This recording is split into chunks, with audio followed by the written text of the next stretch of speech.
The Princess Royal Respite Fund for Carers has been created to provide small grants to around 30,000 carers so they can take a much-needed break from the constant demands of their caring role.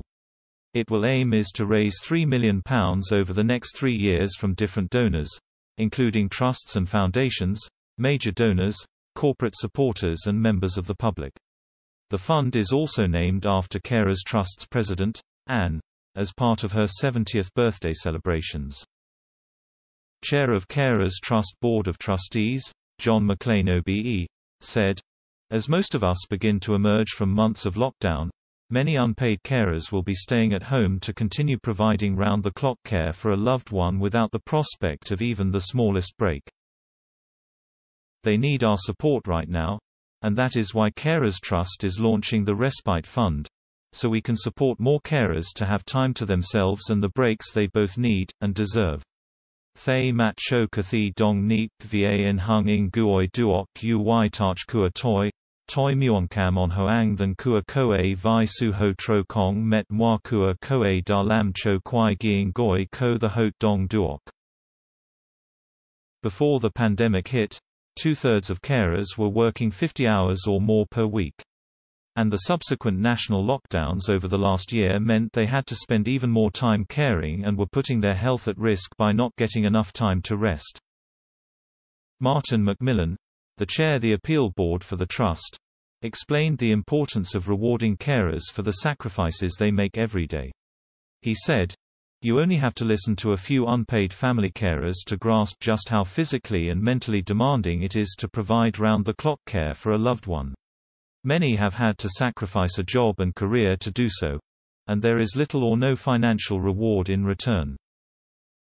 What's more, the sacrifices they make every day are taking pressure off our overstretched health and social care services. It's no exaggeration to say these unsung heroes are the glue holding society together. So we must do all we can to support them and help them continue in their caring role.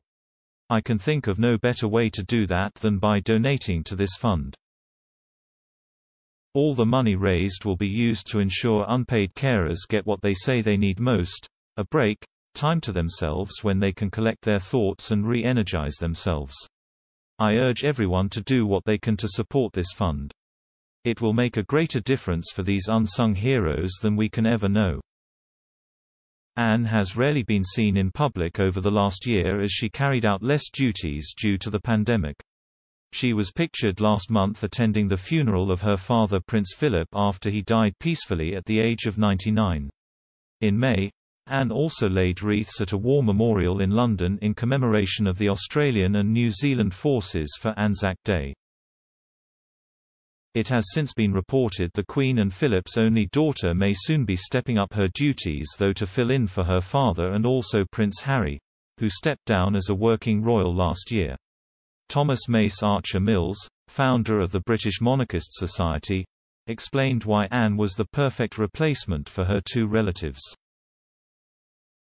He said, "She is constantly doing what's expected of the Crown and there's a very big difference between her work and those of her nephew Harry's. So Shush is going to be picking up a lot of work in the coming years because the Crown is down a player. There's a few that are open from the patronages that were returned to the Queen from Harry."